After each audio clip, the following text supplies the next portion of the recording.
kasih. Kami dari kelompok 3 akan mempresentasikan hasil makalah kami yang berjudul Membimbing Diskusi Kelompok Kecil. Dengan saya, Tresia Jenita Luan, sebagai pemateri pertama. Yang pertama, pengertian diskusi kelompok kecil.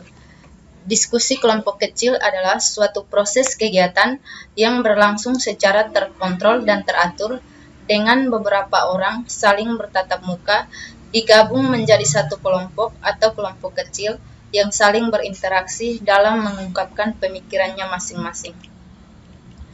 Adapun tujuan dari diskusi kelompok kecil tersebut yaitu yang pertama, memberi dan menerima informasi baru maupun pengalaman dalam memecahkan suatu masalah.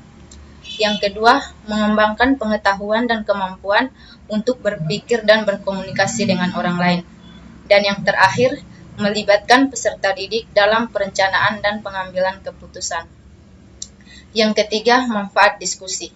Manfaat dari diskusi kelompok kecil tersebut yaitu yang pertama, mengembangkan kemampuan berpikir, yang kedua, mengembangkan kemampuan berkomunikasi, yang ketiga, meningkatkan disiplin, yang keempat, meningkatkan motivasi belajar, yang kelima, mengembangkan sikap saling membantu, yang keenam, meningkatkan pemahaman, yang ketujuh, meningkatkan keterlibatan dalam perencanaan dan pengambilan keputusan, yang kedelapan, meningkatkan kerjasama yang sehat, dan yang terakhir, meningkatkan toleransi.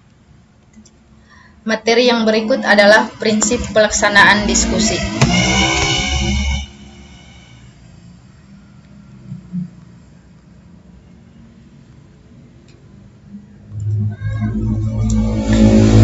Prinsip-prinsip dalam keterampilan membimbing diskusi kelompok kecil yaitu yang pertama, diskusi hendaknya dilakukan di iklim yang terbuka. Yang kedua, perlu perencanaan dan persiapan yang matang. Kegiatan diskusi dapat berlangsung secara efektif jika didahului oleh perencanaan dan persiapan yang meliputi hal-hal sebagai berikut. Yang pertama, pemilihan topik yang sesuai dengan indikator khusus yang akan dicakup. Yang kedua, penyiapan informasi pendahuluan yang berhubungan dengan topik. Yang ketiga, perumusan. Yang keempat, penetapan besar kelompok peserta didik tersebut. Yang kelima, penyiapan diri sebaik-baiknya sebagai pemimpin diskusi. Yang keenam, pengaturan tempat duduk. Sekian dari saya, terima kasih. Perkenalkan, nama saya Ingreni Jami. Saya akan menjelaskan materi berikutnya yaitu komponen keterampilan membimbing diskusi kelompok kecil. Nah, yang pertama itu adalah memusatkan perhatian. Biasanya, begitu guru mengumumkan pembagian kelompok sampai duduk di kelompoknya masing-masing, kelas itu menjadi ramai. Suara anak dan kursi yang ditarik membuat kelas itu menjadi berisik.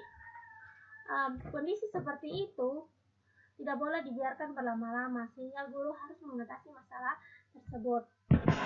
Nah, pemusatan perhatian siswa itu dapat dilakukan guru antara lain dengan yang pertama, menyampaikan kembali tujuan diskusi dan bagaimana cara mencapainya. Untuk membantu siswa memahami topik diskusi, guru dapat membantu dengan mengajukan pertanyaan seputar topik yang sedang dibicarakan. Pertanyaan harus fokus dan bersifat menantang siswa untuk tahu banyak hal tentang topik tersebut. Yang kedua itu menyampaikan masalah-masalah khusus dan pada saat diskusi terlihat melenceng, guru mengingatkan kembali tentang hal tersebut. Yang ketiga adalah mencermati setiap penyimpangan yang terjadi dan selalu mengingatkan supaya setiap kelompok kembali pada rambu-rambu yang telah disepakati. Dan yang keempat, membuat kesimpulan pada akhir permasalahan.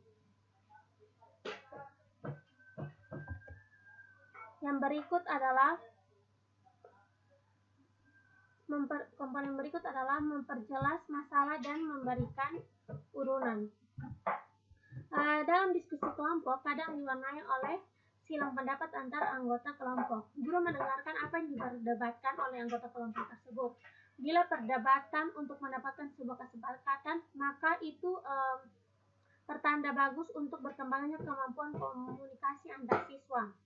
Memperjelas ide, pendapat, atau gagasan siswa ini dapat dilakukan dengan cara Yang pertama, menguraikan kembali atau merangkum sumbangan pikiran dari siswa tersebut sehingga menjadi jelas. Yang kedua, meminta siswa untuk memberi komentar dengan memberikan pertanyaan-pertanyaan yang membantu siswa memperjelas ide yang dimaksud dan mengembangkannya. Yang ketiga itu menguraikan gagasan siswa dengan memberikan ulasan dan tambahan informasi atau contoh-contoh yang tepat sehingga juga semua anggota kelompok itu memperoleh pengertian yang sama terhadap konsep yang sedang dibicarakan. Komponen yang berikutnya yaitu menganalisis pandangan siswa. Diskusi kelompok kecil ini membuka kesempatan partisipasi baik dalam mengemukakan pendapat, gagasan maupun menyanggah pendapat teman di dalam kelompoknya. Guru juga diharapkan mampu menganalisis perbedaan tersebut dengan meneliti apakah alasan tersebut memang mempunyai dasar yang kuat dan juga memperjelas hal-hal yang disepakati dan tidak disepakati. Komponen berikut adalah meningkatkan urunan siswa. Sebagian siswa senang mengemukakan pendapat, tetapi belum tentu pendapat itu tepat atau benar. Diskusi kelompok itu memfasilitasi anak untuk saling melengkapi dan saling mengkoreksi satu sama lain. Nah, untuk meningkatkan urunan pendapat siswa, guru sebagai pembimbing dapat melakukan hal-hal berikut. Yang pertama, memberikan contoh-contoh baik verbal maupun non-verbal pada waktu yang tepat. Yang kedua, itu adalah mengajukan pertanyaan-pertanyaan kunci yang menantang siswa untuk berpikir sehingga memunculkan ide baru. Yang ketiga, memberi waktu yang cukup kepada anggota kelompok untuk berpikir tanpa diganggu oleh komentar-komentar guru. Yang keempat, mengembangkan suasana kondusif di dalam kelompok melalui pertanyaan-pertanyaan yang mengundang perbedaan pendapat. Yang kelima, menciptakan suasana diskusi yang terbuka dan bersahabat. Dan yang keenam, memberi dukungan nyata terhadap pendapat siswa dengan cara mendengarkan dengan penuh perhatian, memberikan komentar positif, menampilkan mimik senang dan bangga terhadap mereka, serta menampilkan sikap bersahabat. Nah, semua yang dilakukan oleh guru tersebut juga memberi dampak terhadap psikologis yang mendorong siswa untuk menemukan gagasan baru. Komponen yang berikutnya yaitu menyebarkan kesempatan untuk berpartisipasi. Nah, salah satu ciri diskusi kelompok adalah tujuan bersama yang dicapai secara bersama-sama.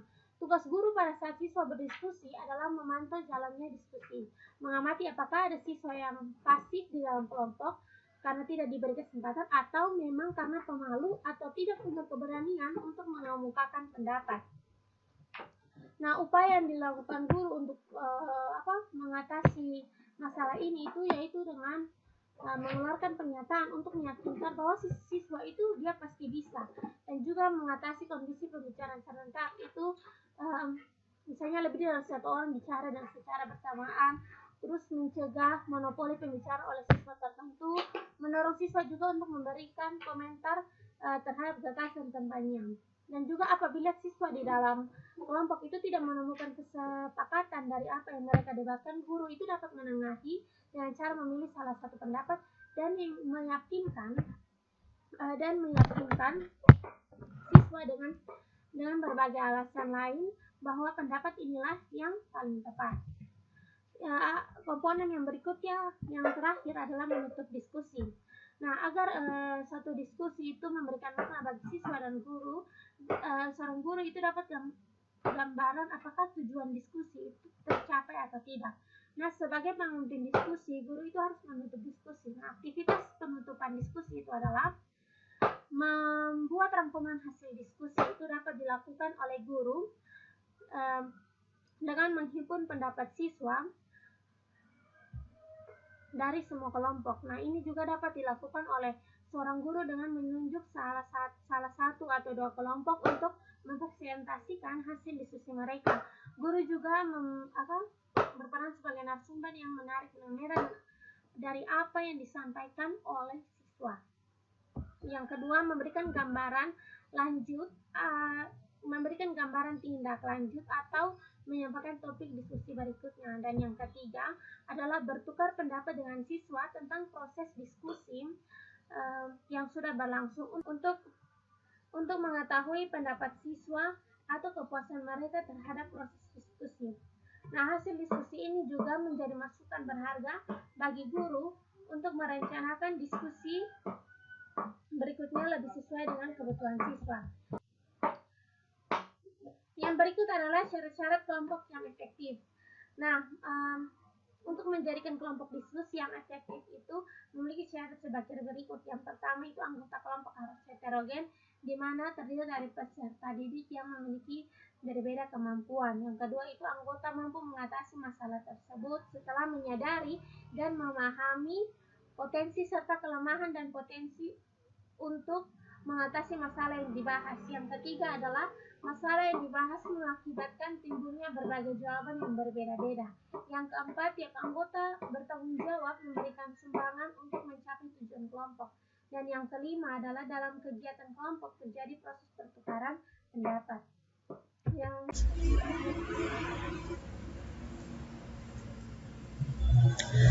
Baik, perkenalkan saya Dorce Tukahapo. Di sini saya akan menjelaskan tentang peran pendidikan dalam diskusi yang pertama yaitu koordinator pelajar. Koordinator pelajar sendiri yaitu pendidik dapat mengkoordinir segala sesuatu yang dapat meningkatkan kemajuan belajar peserta didik. Yang kedua, fasilitator.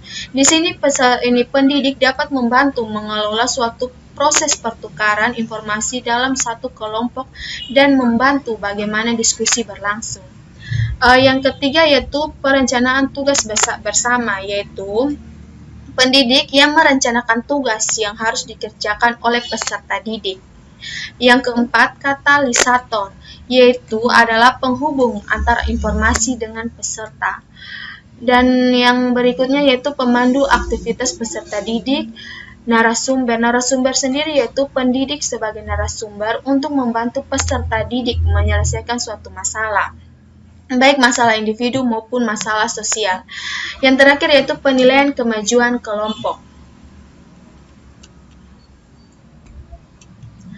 Kita akan masuk pada contoh bentuk diskusi kelompok kecil. Yang pertama yaitu student team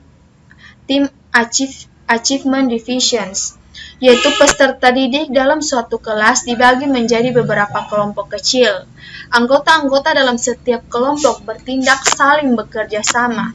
Fokusnya adalah keberhasilan seseorang akan berpengaruh terhadap keberhasilan kelompoknya, dan demikian pula keberhasilan kelompok akan berpengaruh terhadap keberhasilan individu peserta didik lainnya.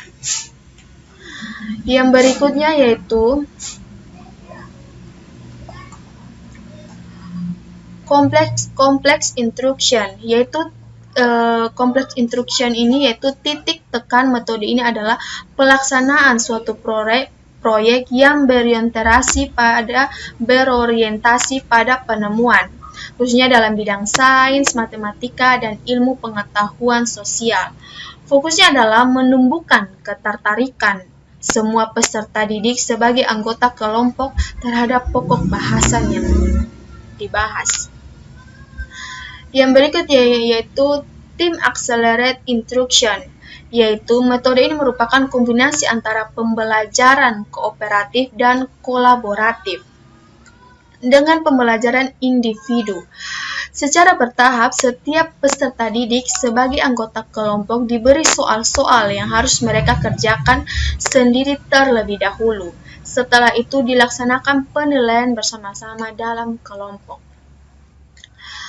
Yang berikutnya yaitu cooperative learning structures, yaitu pada penerapan metode ini pembelajaran ini setiap kelompok dibentuk dengan anggota 2 peserta didik berpasangan.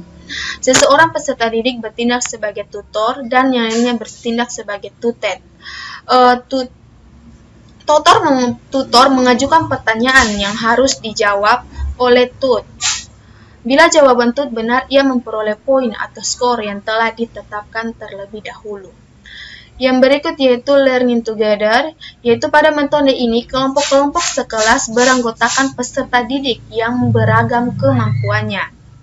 Tiap kelompok bekerja sama untuk menyelesaikan tugas yang diberikan oleh guru. Satu kelompok hanya menerima dan mengerjakan satu set lembar tugas. Penilaian didasarkan pada hasil kerjasama kelompok tersebut.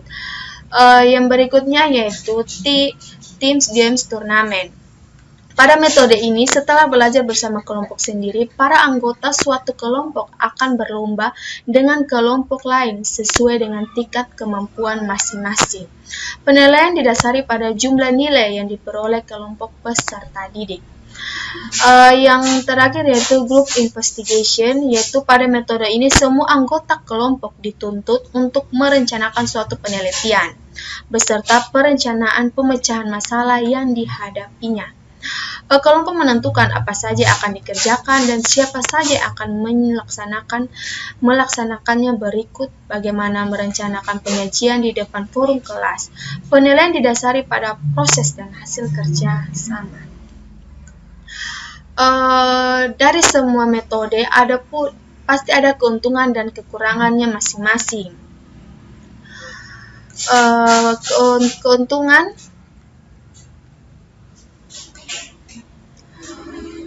Keuntungan dari metode ini yaitu keuntungan dari diskusi kelompok ini yaitu dapat berbagi informasi yang lebih luas. Yang kedua, meningkatkan pemahaman peserta didik terhadap persoalan yang penting. Peserta didik juga akan lebih paham jika teman sebayanya menjelaskan. Yang ketiga, mengembangkan kemampuan untuk berpikir dan berkomunikasi, sehingga peserta didik mampu berpikir kritis.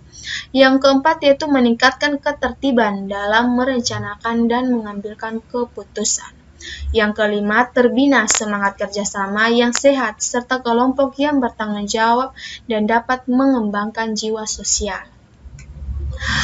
Selain diskusi kelompok memiliki keuntungan, diskusi kelompok juga memiliki kekurangan. Yang pertama, waktu belajar menjadi lebih panjang sehingga dapat terjadi pemborosan waktu dan pembelajaran menjadi tidak efektif. Yang kedua, anak yang pendiam dan pemalu menjadi kurang aktif pada saat diskusi berlangsung. Yang ketiga, dominasi peserta didik tertentu dalam diskusi. Yang keempat, tidak dapat mencapai tujuan pembelajaran ketika peserta didik kurang siap mengikuti kegiatan pembelajaran. Sekian dari kelompok kami, terima kasih.